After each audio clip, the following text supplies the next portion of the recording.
Thank you very much. Thank you for inviting me, Jonathan. Looks like a great occasion, great lineup of speakers I look forward to hearing. And thank you guys for coming on the weekend. I don't know what Jonathan does for you to be here on Saturday morning, but thanks for coming. Free coffee. Free coffee, that's it. Yeah, that's enough.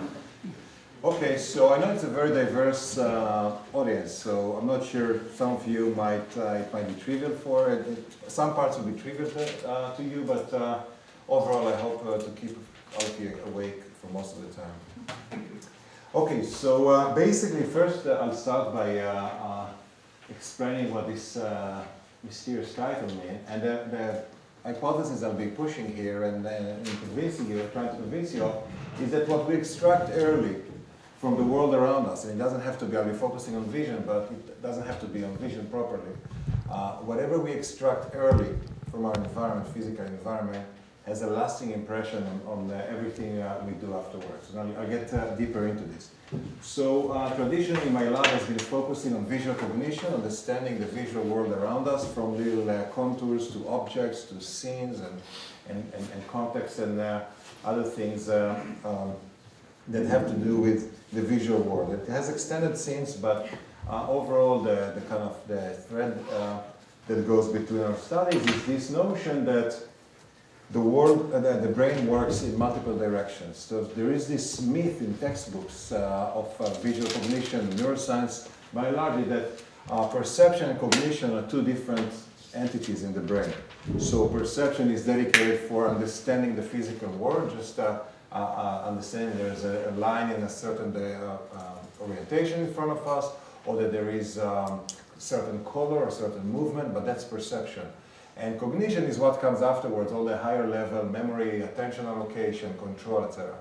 And this boundary is, makes things more convenient. Your textbooks can be separated, courses can be separated, careers can be distinguished, but basically the brain doesn't have this boundary between what is perception and what is cognition. It just tries to reach its conclusion as quickly as possible, and for this I'll show you it uses both what we call bottom-up and top-down influences to reach its goal. So I think the first informal demonstration doesn't need much to show you that we see more than what we see in the image, right? More than the physical properties of the image. We see the moments after, we have all these associations, and by and large, the brain is not constraining itself to what is in front of you, and rather leans on memory and other facilities and resources we have stored in our brain.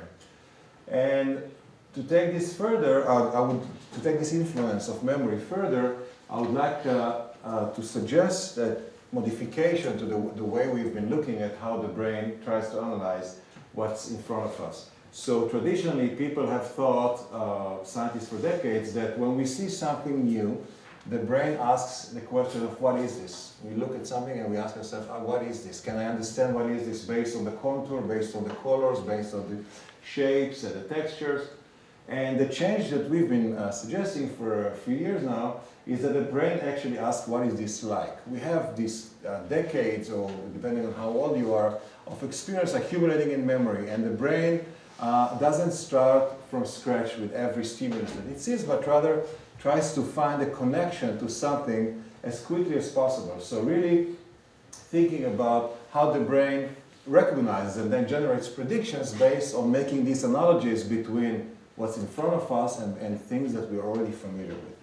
Okay? So I'll give you two examples that I think Jonathan saw most of this talk already, so you're not allowed to participate, and also Trang here, who used to be in my lab, also not allowed to participate. But you look at these two stimuli that you've never seen before in your life. You look at this thing here, and even though you've never seen this before, I imagine, and even though it's not a typical member of its category, I think all of you have no problem understanding that this is a baby high chair, right? And not only this, even if I point you to this very rudimentary information here, just a few collection of pixels, all of you know what this is, what is it used for, can imagine it in different situations, can imagine it, can simulate in different scenarios. And if you pause for a second, you think how amazing it is that we can look at a collection of information that we've never seen before, but we don't need to examine it afresh like babies do what is this thing, and how heavy it is, how much it might cost, how much it might how would it be seen in different occasions, but rather we take this ocean of information we have stored and project it to new stimuli. We look at a person that we've never seen before, but our brain has this arrogance of coming up with all these characteristics, even though before this guy has even opened his mouth. So we really jump to conclusions based on knowledge that we already have pre-existed. So bottom up for those of you who are not familiar with the terminology means, let's say, sensory information coming into our brain through the senses. Okay, it could be hearing, it could be vision, it could be taste, but it comes from the bottom up to our cortex. Where it's top down is higher levels of the cortex projecting down information to facilitate. And I'll be going back and forth and talking about this. But basically the idea is that when we see something new, and unfortunately beyond a certain age, it's really rare to find something that's really, really new. When was the last time you saw something that looks like nothing else that you're familiar with? It's really rare, okay? So we learn to make these connections between what's new for us now and something that looks like it in memory. And the moment we gain this access to something that is like it in memory, we can activate associations of things that we know are associated with this specific object, and also go in the other direction of projecting this knowledge into this new entity and trying to understand better what to expect from it. So I'll zoom through a bunch of studies that kind of make the story, and hopefully it will make sense, but I won't touch too much upon technical details. You feel free to ask me at any point during the talk or afterwards or whatever. So in one functional MRI, you're already familiar with MRI studies, I'm sure. In the first MRI study I'll show you here, we wanted to see what's the activity in the brain when we recognize an object. We initially called it the aha study. What happens in the brain when we say aha, it's a chair, aha, it's a pie, okay? And we found this activation that's demonstrated here by means of statistical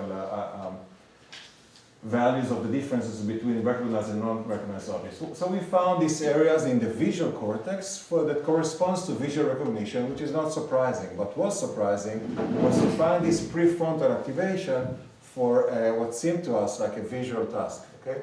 So the prefrontal cortex, as you also heard yesterday, is really considered to be the CEO of the brain, this high executive that decides. It's the Jonathan of the brain. So it's really the top thing that responds to it. But what we see here is really there is this corresponding interactions that we became curious about the moment we found these studies, this activation. So why would something such high level in the brain would be active for something that seems to us perceptual, just understanding what an object is? So traditionally, people think about used to think, and then became since then a strawman, because I don't think anybody believes that the brain works completely bottom up. But just to make the point here, I'll hold on to it. The idea here is that we see an object. The visual information is projected directly to the visual cortex here in the back of your brain. That's the primary visual cortex. And from there, the features are stripped and analyzed very systematically along what we call the ventral pathway. And the moment we recognize this is an umbrella, we project this information to the high-level prefrontal areas to do with all these high-level things that it knows to do. So that's the traditional view, and this indeed supports this idea of perception first, cognition later.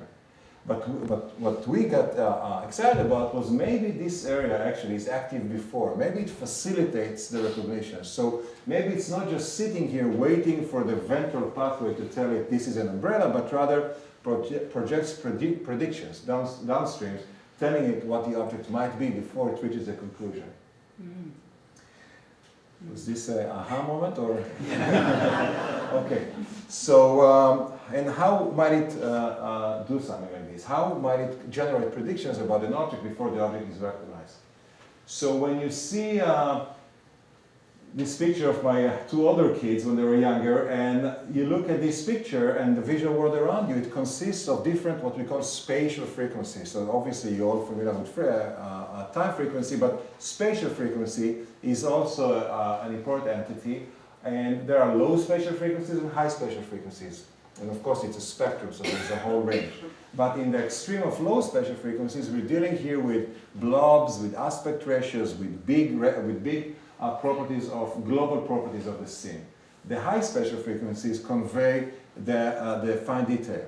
And as I'll be, and I'm sure you already made these analogies yourself in your heads, but many things I say here about vision apply also to your world of audition and other senses. The whole concept of low frequencies versus high frequencies convey different information, and what we see actually is a combination of all of them. What's interesting is that we know in the brain, at least for visual spatial frequencies, but I won't be surprised if the same goes for auditory, is that low spatial frequencies are available earlier in the brain. So the brain extracts these global properties before it extracts the fine details. And I'll show you soon how we think the brain might take advantage of these different speeds.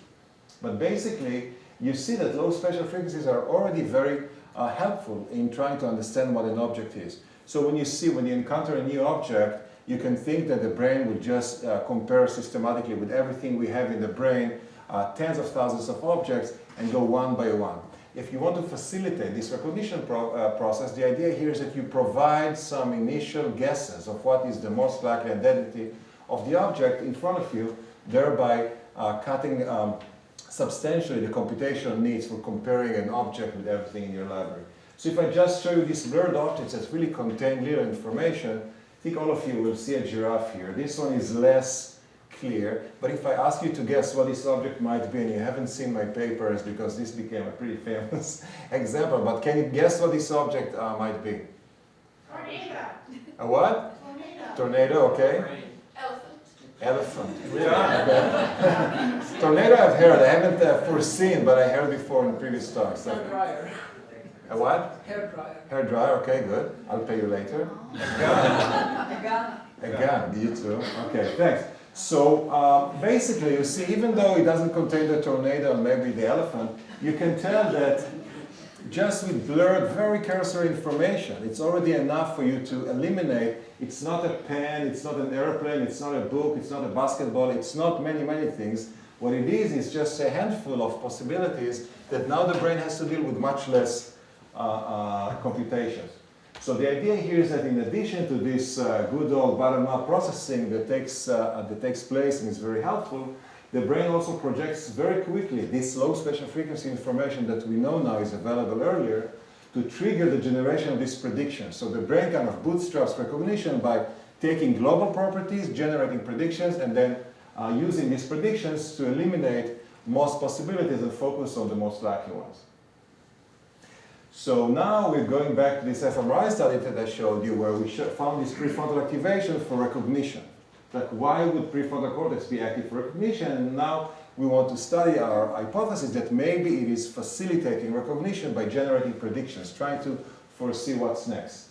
And to ask such a temporal question, something with temporal sensitivity, we couldn't use MRI. For MRI, temporal resolution is pretty poor. So we had to resort to another big machine called MEG, magnetoencephalography, that you're familiar maybe more with EEG. It's the same idea, but instead of electrical field, it's magnetic field, just much more expensive. But basically, it's the same idea. And here things are more, you can ask temporal questions. So here I'm showing the brain in different ways. This is the left hemisphere, right hemisphere, and just to show before, we found this activation here, and we wanted to see if prefrontal activation, if it facilitates recognition, it has to happen early. So we really now with the MEG can actually look at movies of activation and see how activity in the brain propagates over time from the moment the picture was presented. And basically we found that indeed this prefrontal activation was present significantly earlier than it was present in fusiform or in the visual cortex. You don't really need to get into the details here. Basically, the idea here is that judging by this temporal activation, the data support this notion. It doesn't prove it.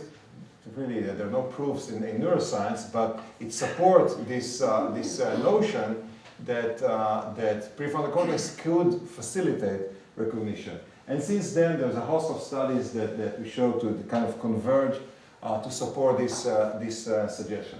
But that's not the main topic here. I want to advance further. And the next step was to notice something that I already noticed in grad school, and I think we all knew, but objects that we study in the lab really do not appear like this in our real world. We don't see floating beds and floating heads. What we see in the world are objects embedded in scenes. Okay? And again, try to, as I speak, to make the analogy to your own world of music and other domains. So objects appear in scenes embedded with other objects, and very often what we have is objects that tend to appear together with other objects. So it's not a random collection of objects. A beach head would appear with certain probability next to a beach umbrella and a beach chair and some water and some sand. A bed would tend to appear with pillows in a bedroom, with a nightstand, different probabilities attached to each occurrence. But basically, what we have is what we call statistical regularities. Things tend to happen in our world with other things with a certain probability. And the brain knows to take advantage of these regularities and be able to foresee, try to predict what else to expect in the same scene, given this probability that's been built up during my experience. So we played with this a little bit. We found objects that are associated with highly associated with a specific context versus objects that are associated with they're equal in many parameters, but not in terms of being diagnostic of a specific context. So you see roulette, you think a roulette wheel, you think casino, bowling alley, construction hat, or the village people if you're old enough. But basically, there's one context for object. And we found this network, it's called medial because of the medial surface, medial network, that, and you of course don't need to memorize all these anatomical names, but we found a consistent network that's active every time we activate objects that are associated with a specific context. So we started to think about how context and how these associations that tend to happen together are represented in the brain, and we think about it sometimes in context, as context frames, but this is terminology. People use different words, different terms for this. That's not what's important here.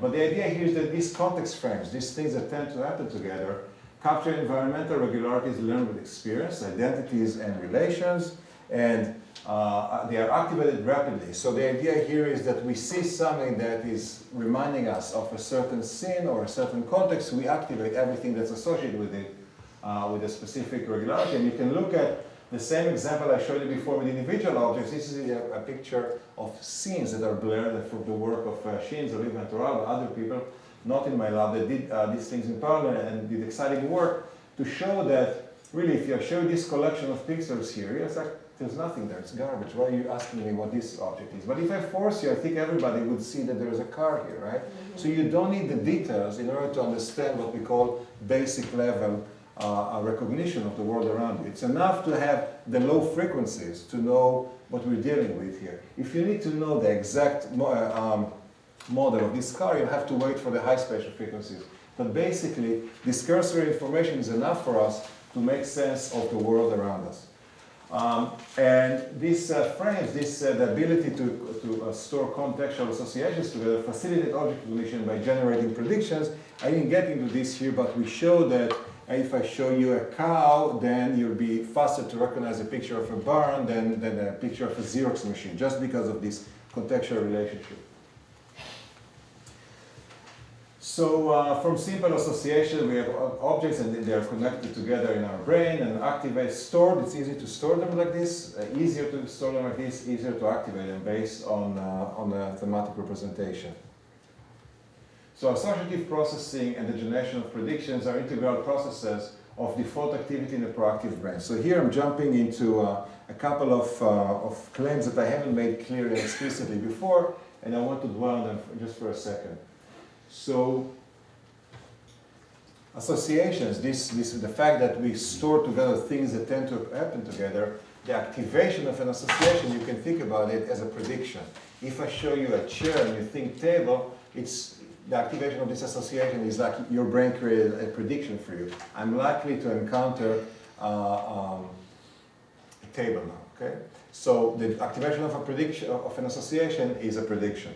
Second thing is that I talked mainly about predictions that are about the objects that are in front of us, kind of helping us to recognize what's in front of us. I haven't talked here, but I talk extensively in some other publications about predictions we make about things that are not around us. So you predict where you would, where to expect your car to wait for you, or how you predict, how your lunch is going to taste if you go to a certain restaurant. So this is different type of predictions, but also involved in the same, happen in the same brain. So we call the brain a proactive brain in the sense that it doesn't just sit there to be activated, but by what's coming into it through the senses, but rather it is predictive and it is active and it is proactive in trying to foresee what's next all the time.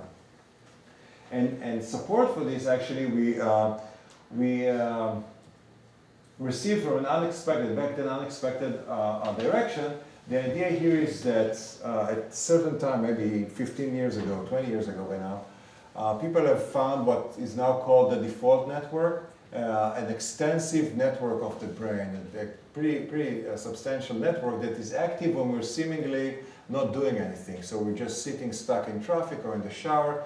It turned out that when people are not supposed to be doing anything, there's no specific aim, no specific goal, no specific task, their brain are nevertheless very active, and very active in a very consistent manner. So we found that, or the community has found, that there is a large network of areas that are active when you're not engaged in a demanding task. That's pretty cool because these activations require a lot of metabolic energy. The brain consumes a lot of energy, and doing this must serve some purpose, right? And the quest began to kind of understand what is the purpose of this activation. Why would the brain just go to sleep when there's no sensory stimulation?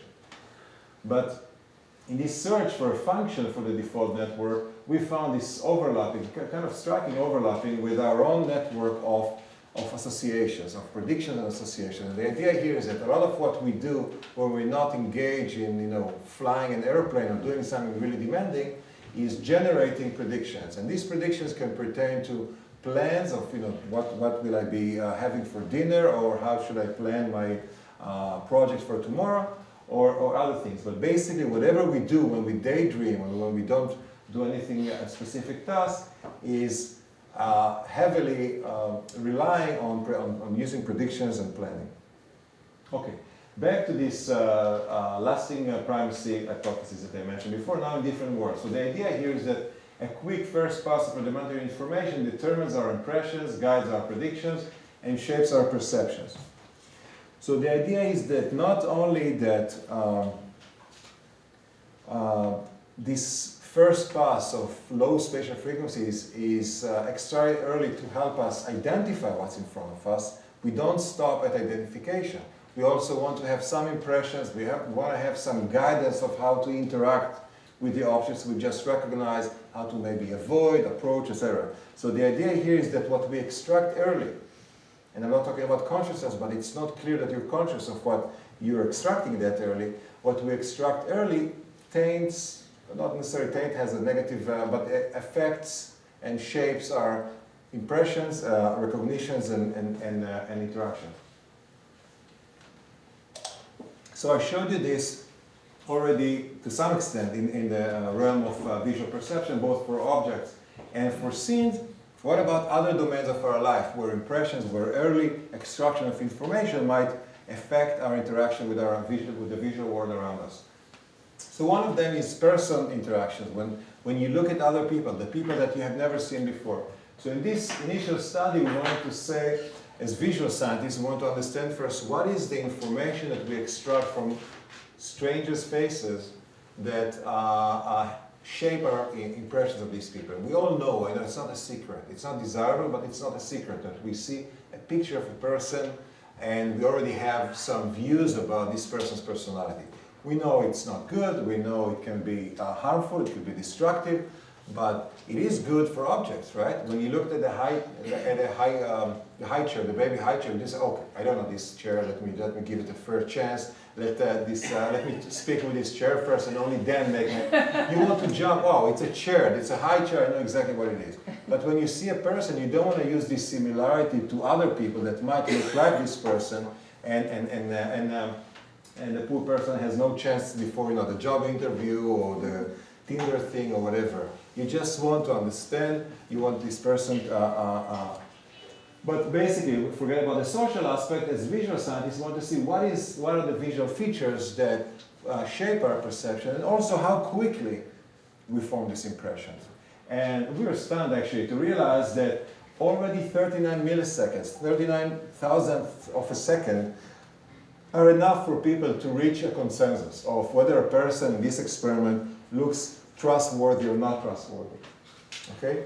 I'm not saying that this person is really, these are top non-trustworthy people, maybe the most threatening people. And I don't know these people, and I've never met them before, and frankly, I don't want to meet them. No, seriously, we don't have any claims about their real personality, but the fact is that the vast majority of our participants, with almost 40 milliseconds, was enough for them to say, this person, I won't sell this, I won't buy a car from this person, okay? So that was how quickly.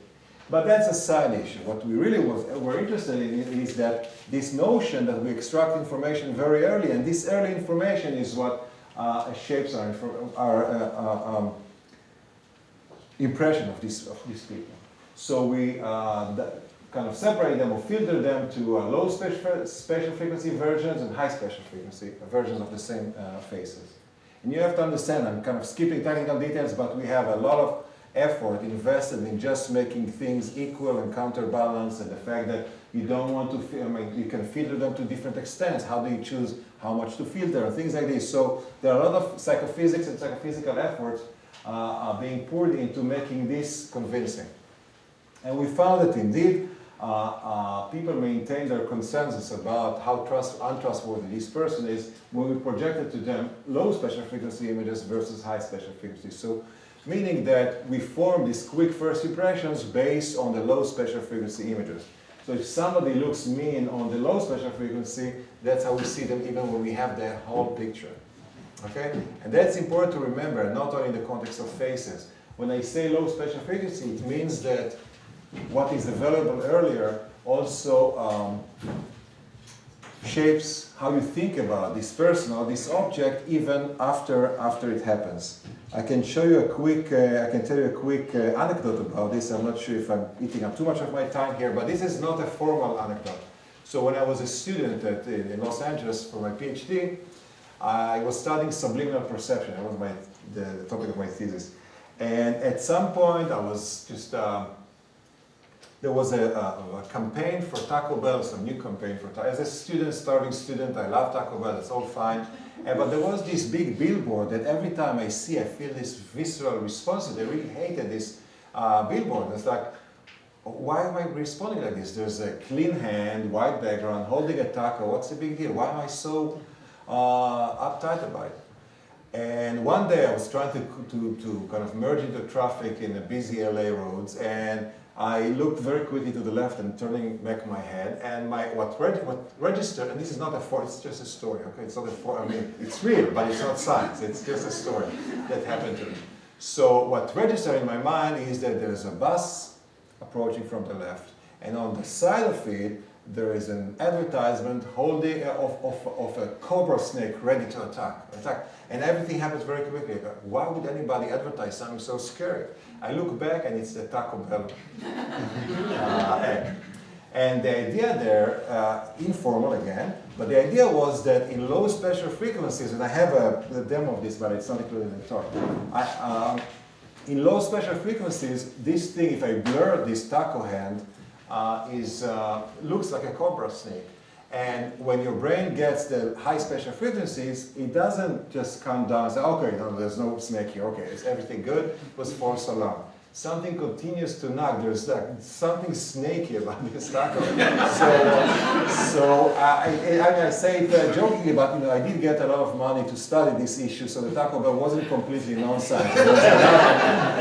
but this kind of funded many of the studies about first impressions and these issues, the more serious issues about how what we extract early kind of colors everything we do afterwards, and it really takes a lot of effort and a lot of extra information and extra instances before we change what we know and think about what's in front of us. So moving on from individual people, we thought about design. Some of the work in my lab also has to do with aesthetics, and we thought, I can tell you later on about the motivation for this study, but basically the idea here was, can we find a difference between preference of objects towards objects based on their contour? Is it more basically, more specifically, can we say that the shape of a contour, if it's sharp versus curved, can affect consistently how people think about this object in terms of preference, in terms of their liking. So we took a lot of objects, pairs of objects that were similar, and you can see how old this study is by these cell phones. But basically, we took pairs of objects that we tried. Here it wasn't perfect, but we tried that they would be differing only or mainly in the shape of the contour. Is it edgy with these like sharp contours, or is it more curvy? And we also generated artificial objects that they were not real objects, but we could better control these changes of where you want the only parameter that's different between them to be the contour. And we found that, I don't know about all this animation, but basically we showed the objects, we showed the meaningless objects that again differed in the sharpness of the contour versus curve. And these are everyday objects. There was nothing effective, and there's no broken glass and knives and sweet kittens and things where we have obvious positive or negative attitudes towards. But we try to have, just wristwatches and sofas and batteries and things like this. And the meaningless objects and objects that had a hybrid of sharp and curve. And we found that indeed, following our hypothesis, the data showed that people had significantly more liking towards the smooth objects compared with the sharp objects, and the same held also for the meaningless objects. So I won't get into the details of what we thought was the explanation, but just to continue the thread that I've been discussing here, we also showed, again, we were curious, is it the case that it's the low spatial frequency, the information that's extracted early, that is shaping what we think towards these objects? And indeed, when we did follow-up studies and we filtered them separately to low and high spatial frequencies, we found that indeed this bias towards liking the smooth objects over the sharp objects was significantly stronger in the low spatial frequency versions. And David already stole my thunder on this yesterday, but I think I look at it as priming than stealing. It was an amazing talk yesterday, and Tony and David, I really enjoyed it. So you're already familiar, I don't need to push this, but the idea here again, that's not only that we can associate, you can think about if people like this more than they like this, maybe they also do not like the sounds that come with it versus this. And here I have to give a certain, provide a certain caveat that we're not claiming that the smoothness of the curvature is the only thing that determines what we like. It's only one of them, and sometimes we like objects and we like tunes that they have sharper corners. It's not the only thing. The liking is a complex phenomenon that takes into and combines many different aspects. So this is only one that's the one but it's been, this study of sharp and smooth, unlike the MEG studies that took like 3 years, this study of sharp versus smooth objects took us 2 weeks, and it's unbelievable how much follow-up studies there are, how many just on this little thing, because in design, I guess it does have more implications than in our field, and this is just a follow-up we did with architects that actually generated spaces of different curvature and found, how differently would people feel in different spaces depending on the shapes of their design. Okay, so that's for the preference, and that was the hypothesis that that I kind of promoted here, that what we extract earlier really shapes our environment and it shapes our impression and interaction with the environment. So I'll conclude first, and then I have a follow-up thing I wanted to say to you, but I'm not sure how much I do have time. Okay, so I'll go there too.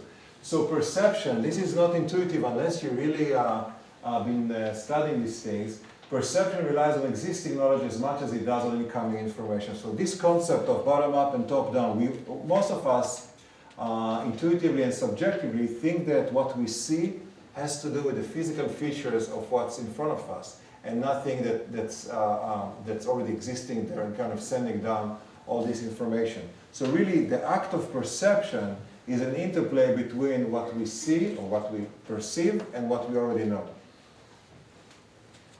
By rapidly answering what is this like, these analogies that we make, our proactive brain generates predictions that facilitate perception, cognition, affect, and action.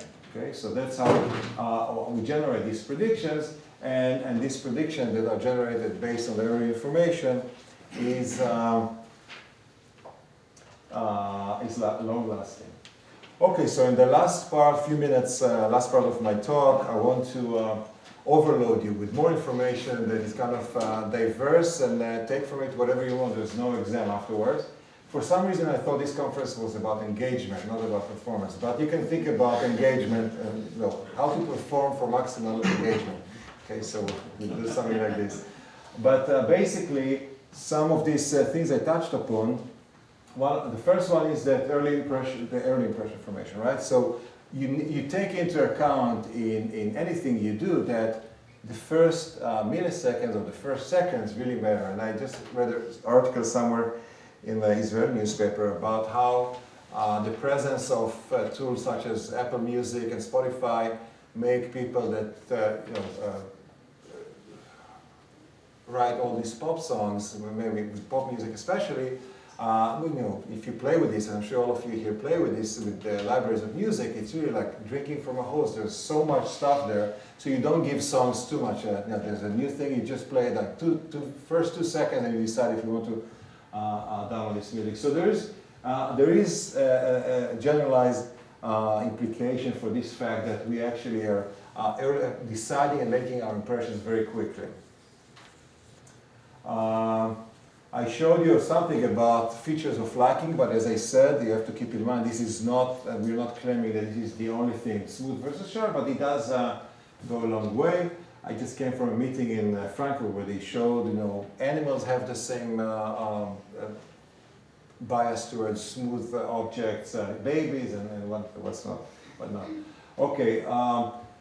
There's an aspect I haven't touched upon, but was mentioned yesterday, the issue of novelty. So I'll just say something very quickly about novelty. So we humans especially, but also some certain animals, are highly attracted to novelty.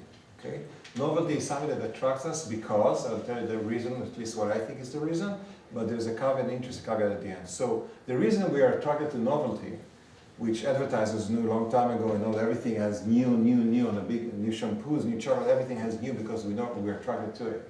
The reason we're attracted, as I just told you, that the brain is proactive, it generates predictions on a constant basis. We want to know what's next. As boring as it might sound, we're actually not big on liking surprises as we like to think we are. We like a surprise here and there, an ingredient and something, but we want the floor to be where we expected it, and we want everything to be, we want to be able to foresee as much as possible about everyday life. So something novel by definition means something we could not generate predictions on. So being attracted to novel aspects of our environment means augmenting and enriching our library of things we could later be able to generate predictions on. So just being attracted to novelty means sipping more and more to have a bigger and bigger library of things we can generate predictions on. The caveat is that, oddly enough, or interesting enough, we're not that happy with, we don't like novelty. We are attracted to it because we need to, but it's not something we like. Novelty is something that's hard for us to stomach, and I'll talk in a second about one more thing that's related to it. There is this interplay between top-down and bottom-up information, as I told you before. So now we talk about some of these things and others in different contexts. So you heard a little bit about exploration and exploitation yesterday. I'll elaborate a little more today, but the idea here is to think about you, about yourself, about others, about audience as it's not a single entity, it's not a fixed entity. We have states, we can change. And these changes could maybe sometimes be taken into account. So first aspect is inhibition. It's a fascinating concept that I think is underexplored, and we in the lab are captivated by it recently and studying it a lot. So just give you a general demonstration for the cognitive perspective. So let's say you have a representation in your brain of a coffee cup, okay, with coffee.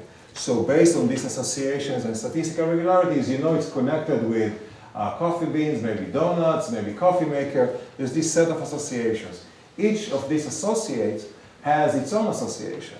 So you don't want every time you see a coffee cup to activate an umbrella, a beach umbrella, right? Even though you can reach it, but there's a set of associations you want to be activated and the others you don't, right? So the brain exerts some level of inhibition that keeps you in the sweet spot of good enough associations. You don't want to activate too much, because then you start to hallucinate and see things that are not there and expect things that are not there, but not too little. So you want to be able, when you see a coffee mug, to expect the things that are most relevant in a specific context.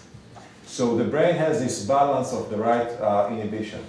And we see this level of inhibition as related also to mood. Here I'm really going on a tangent, but I think it's something that I like to share with you, and take it as you wish. But basically the idea here is that mood, how happy or how sad we are, is directly linked to how associative or inhibited are our mental processes. So the fact is that the broader we are with activating associations, the happier, the more positive we think. And when it's narrower, and sometimes in depression it's called rumination, so we're less broad, then it can result in a more negative mood. So basically this idea is that people in depression have less of these activations and other mood disorders, and people in, where hallucinations are part of their symptoms may be activating a broader network. So basically what we talk about in the context of depression is that these are just brain areas that, this is prefrontal cortex, this is where the famous hippocampus resides. But basically what we say here is that when there's too much inhibition, there is rumination, there's kind of a more constricted breadth of thinking that might be associated with mood. And as wild as it sounds, actually, there's some converging evidence both from the medical, psychiatric, and other cognitive studies that support this. But basically, I don't want to get too deep into this, but basically just to say that state also is influenced by mood, and mood is influenced by actually how we think. And the last thing I think I'm saying here is this exploration versus exploitation. So I elaborate on what you heard yesterday. Exploration means you're open to explore new things. And exploring new things entails taking a risk, right? So I explore something new. I'm going to try something new for breakfast today that I haven't tried before, I don't know much about. I'm taking a risk of, not being happy. There are more serious risks that we might be taking by exploring.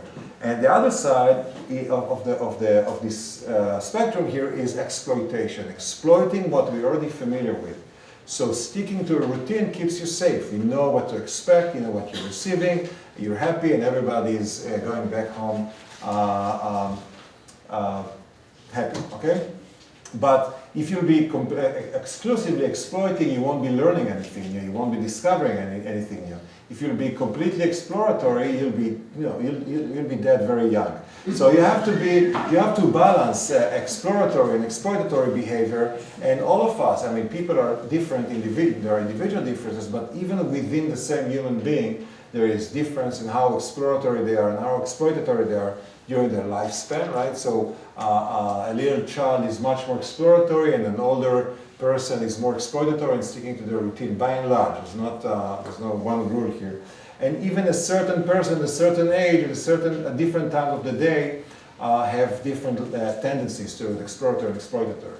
if any of you took a course to be a barista, making coffee for people, you know that in the morning people want their routine. Nobody wants to come in the morning and ask for their macchiato, and today they have a surprise vanilla taste in their macchiato. No, that's not what I want my coffee the way I expect it to be. And towards it has to do with neurotransmitters. It's not really a Starbucks plug-in, but it's really a story about how neurotransmitters affect our tendencies and our comfort with accepting more uncertainty versus less uncertainty. So really exploration and exploitation are dependent on how much tolerance we have for uncertainty. So, okay, I think I've been talking too much. I'll just stop here. These are the generations of the labs that helped with the talks. These are still in the US. This is in Israel now. And this is where I am now, directing this center, and where Jonathan almost visited. He was in the building behind here. I'll see you maybe next year in our building. And I thank you very much.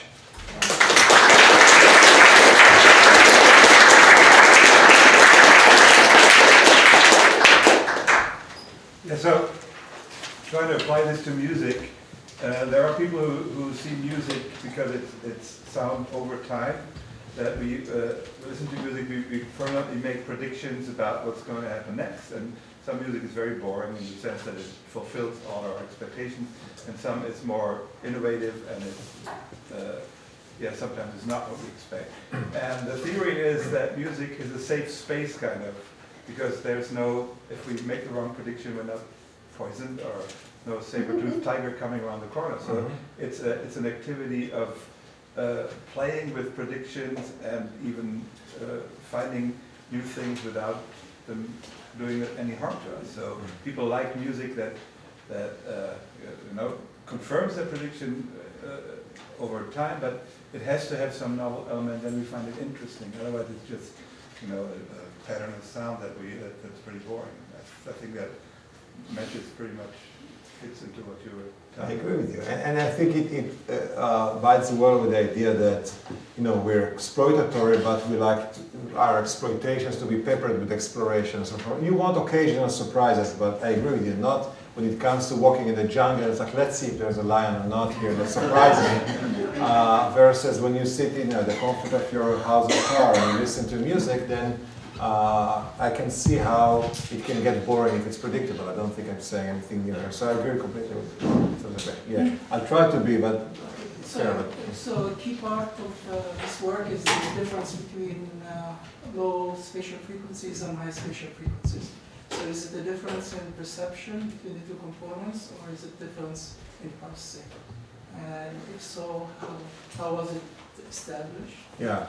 So it's actually both. So we know that we perceive the low spatial frequencies earlier. And it's not only these blurry images. We don't really see the blurry images, right? The whole thing happens very quickly and before we understand it. But there are demonstrations. For example, if I give you a big letter L that makes out of many little letters S, and I ask you to see what first people would notice the big L, and only then the S. This is a demonstration by David Navon, an Israeli psychologist. So these Navon figures, as they came to be called, show that you can manipulate this, but by and large people are first perceiving the global feature. So this is perception that's based on processing. So I cannot really divide them, the two. But how is this accomplished? I mean, it's all the way from physiology, electrophysiology in cats and other animals in the 60s and the 70s. And now more with MRI and other non-invasive methods, but it's physiology, behavior, and sometimes also computational work. So there's a lot of convergence towards this. It's not something that I walk around, travel around in the world and the only one saying. It's something that's just well established. Yeah, just a quick follow-up question on that about the physiology of the brain. I work with artificial neural networks, and for vision, it's really hard to integrate information across multiple sensors. And that's what a low-pass filter does, right? And so I'm trying to understand how you're in like 35 to 39 milliseconds seeing an integration across multiple neurons in the retina in order to calculate the low-pass filter that you're getting. Neural networks of the artificial sort actually pay attention to patch-like structure to do fast prediction. Yeah. Not that it matters, I mean, they're not brains, but I'm Yeah. just curious how this works. Right. Well, you're confusing two time numbers, but the question is still valid. The 39 millisecond was for the presentation of those first impression phases, so we showed them for 39 milliseconds and then masked it, but processing took longer. Okay, But that you're pretty much answers the question. okay. Okay. But it is good to add to this, even if you're satisfied already. I will add that the brain, the visual brain, so to speak, has more than one pathways. There's a dorsal and the ventral. I show the ventral, but and in your eye, I'm sure you know, but not everybody. In our retina, there are different receptors. Some are sensitive to color, and some are, more black and white, but respond faster. So this translates into two pathways, where one pathway projects information and propagates information much faster, but without color and without the details. So this is the magnocellular versus the parvocellular. So this all corresponds to exact physiology, and much of it we already know, actually. Yeah. Yeah, I'm wondering about the effect of inhibition in your experiments. For example, people were asked to look at things and recognize them. What if you hadn't told them that that was the input they were getting? For example, if I'm sitting in this fancy magnetic thing that you had, and instead of giving me a visual input, you gave me an olfactory or tactile or auditory input, would you see the same top-down rapidity in the responses? Or, in other words, when we go through the world, we get all kinds of inputs. In your experiments, you were basically having visual inputs, and I'm wondering if that inhibits people from activating other parts of their sort of pre-analogous sort of models. Yeah, that's a good question. So you're right that how you frame your experiment, and sometimes there are demonstrations of exactly same experiment, different instructions, and you find different results. So you're right that the laboratory setting might promote a certain more inhibited, and if I surprise them with sounds, they might be less likely to notice these sounds because they're so focused on the vision. But I don't think it's a big concern. It's kind of by means of isolating responses to different information. I do think that this issue of top-down and bottom-up exists in all senses, even though I don't have exact demonstration for each. And we know that especially this prefrontal area that I showed is known to kind of be polysensory, converges information from a lot of senses. There is an anecdote that kind of captures my imagination as of late, is something I started to go to kind of meditation retreats, learning a little bit about this default network and what happens in our brain when we're not doing anything. And this is something I recommend to everybody, not just for intellectual reasons, even if not for more. And one of the exercises that they talk about, I don't know anybody that accomplished it, but it's very, it's an interesting challenge, is try not to name sounds that you hear. Okay, so you sit here and you hear a train coming, right? Can you enjoy the spectral content of this sound without attaching a label to it and say it's a train? Okay, this is impossible. Just like looking at a vase and saying, oh, these are yellow pixels, on a white background, and not saying it's a vase. And I think that this really, in our terminology, it really means shutting off your top-down, shutting off all your access to memory, and just letting it be completely bottom-up. So this is not really answering anything you said, but it does relate to this fact that top-down and bottom-up are everywhere in terms of all our senses. Jonathan, I'll stop when you tell me, but otherwise, yeah, go ahead. You framed your talk at the beginning in terms of what is this, or what do I see, what is this?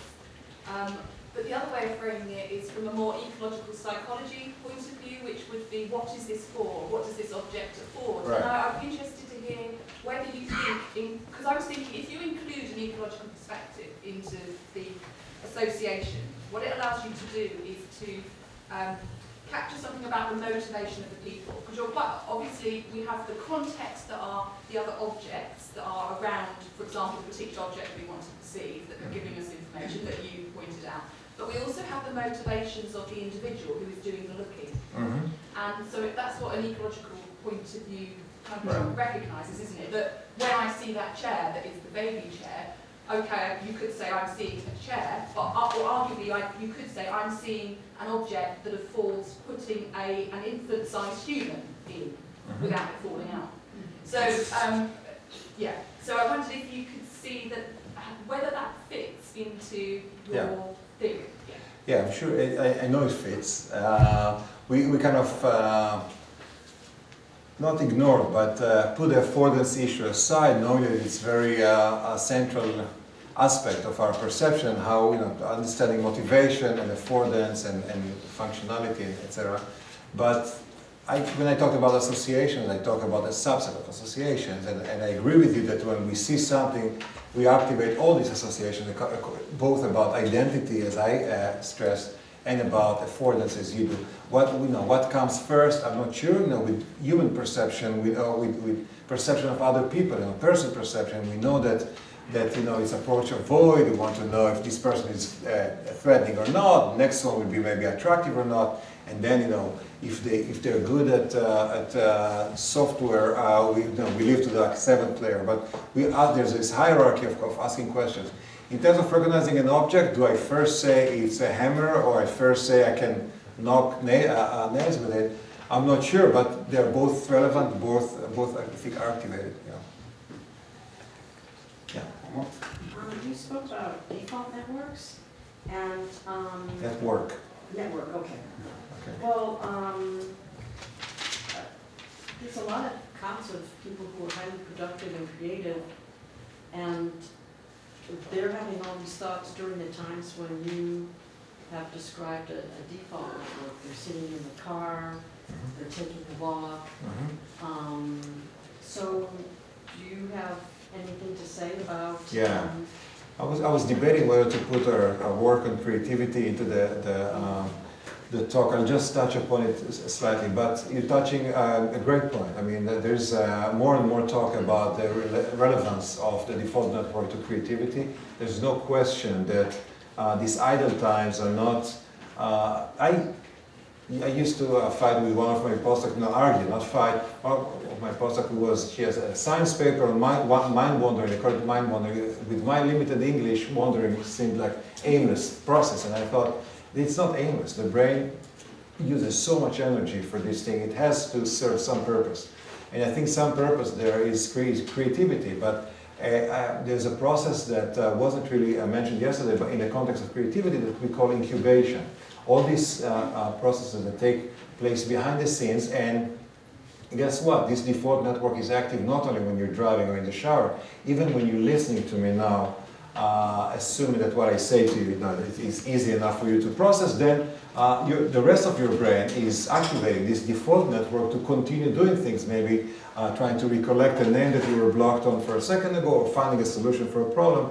So the rest of the brain continues to be active if the task in front of you, if there is one, is not completely demanding. So if you're not performing a brain surgery or something else that's really all-encompassing, there is a brain there. Why letting it sit idle? It does things such as this subconscious incubation. So I'm sure that this default network is, and other people are starting to show that it is involved in creative solution and creative ideas and generation. Okay, Jonathan? No. Oh, you just want to finish? Okay. Thank you.